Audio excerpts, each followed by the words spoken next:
Après les débats houleux du début de l'après-midi à l'Assemblée nationale, le Parlement a repris ses travaux pour voter cette fois-ci définitivement la loi sur les 35 heures, appelée la loi Aubry. RTT, trois petites lettres entrent dans nos vies. RTT comme réduction du temps de travail.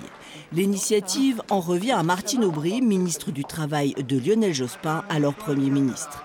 L'idée, partager le travail pour lutter contre le chômage. Comment? Une semaine de 35 heures payée 39, compensée par des créations d'emplois. Et pour certains, c'est le bonheur. Le fait d'avoir des congés en plus permettait de s'investir un peu dans la vie familiale ou permettait je ne veux pas dire découvrir la société de loisirs, mais refaire du bricolage, de s'intéresser un peu plus aux enfants, pour les papas par exemple qui étaient beaucoup au travail. Donc ça a un peu changé la donne dans les familles, je crois. Ça m'a permis de pouvoir m'occuper plus de mes enfants. Et comme je travaillais sur 5 jours, j'avais quasiment 1 heure de plus pour moi tous les jours. Donc pour moi, ça a été formidable. Formidable, pas forcément pour tout le monde. Les charges de travail ont beaucoup augmenté. En fait, les 35 heures, elles sont sur le papier, mais en fait, ils travaillent beaucoup plus, non payés. Faire autant, voire davantage, en un temps réduit. On note une hausse importante de la productivité, exemple dans les hôpitaux. Je ne sais pas si un autre secteur de l'économie française a connu des gains de productivité aussi flagrants et évidents qu'à l'hôpital. On se plaint de l'hôpital, mais à l'hôpital, il y a un travail qui est fait remarquable. Mais ce travail, il a un coût humain qui peut être lié au fait qu'on manque de personnel. En passant de 39 à 35 heures hebdomadaires, c'est 12% du temps de travail en moins, mais les créations de postes ne suivent pas.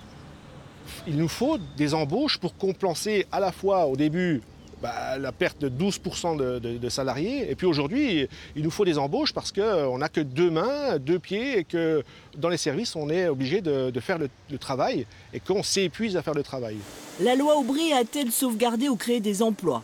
Non, répondent certains politiques ou économistes. Oui, selon d'autres.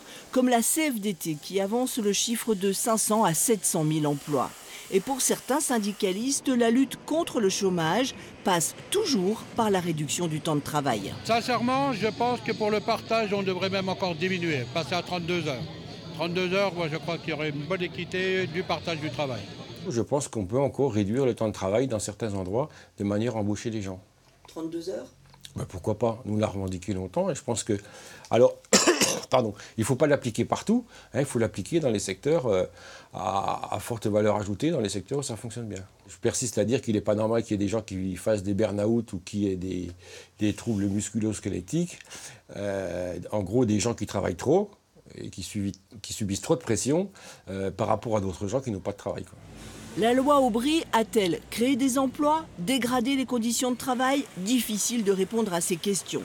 Seule certitude, la vie hors du travail s'est améliorée, selon 67% des Français.